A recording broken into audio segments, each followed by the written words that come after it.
Nous sommes en immersion dans ce quartier de Kaweni en compagnie de l'association ABK, l'association Bandraju Kaweni. Nous sommes en compagnie de Ahmada Swalihi.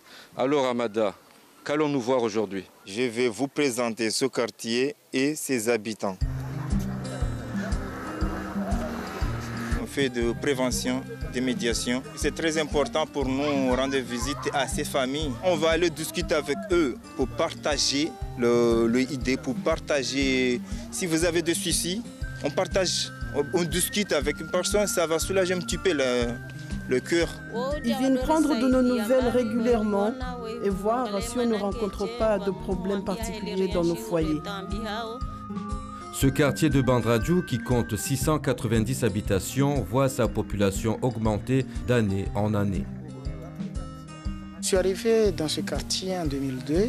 Là, actuellement, où on est là, c'était la dernière maison qui était ici. À mon arrivée là, il y avait des arbres qui étaient autour de nous, mais aujourd'hui, il n'y a que des maisons. Le village a grandi par rapport à la population qui vient un peu partout sur l'île. Il y a eu les populations qui s'étaient expulsées un peu partout sur l'île. Ils sont réfugiés dans Bandraju. L'histoire de Bandraju est une histoire sur laquelle Bandraju est un quartier connu comme un grand quartier avec des problèmes de la délinquance.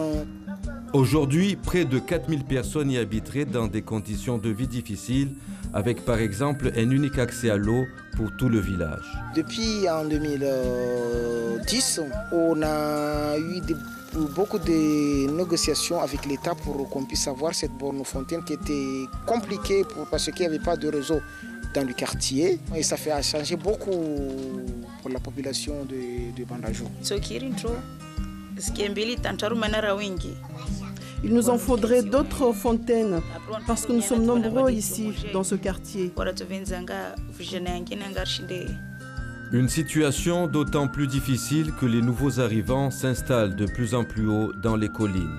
Donc quand on est à l'école, on sort, on vient, après du coup il n'y a pas de l'eau, on cherche, on descend jusqu'à là-bas pour aller chercher. Si on cherche une seule fois, déjà on est trop fatigué, c'est obligé qu'on lave, qu'on prenne une douche, de l'eau on fait tout.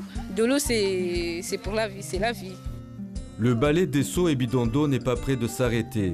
Un nouveau quartier se forme dans les hauts de Bandraju. Avec une seule fontaine au bas du village, la population ira chercher l'eau toujours plus loin.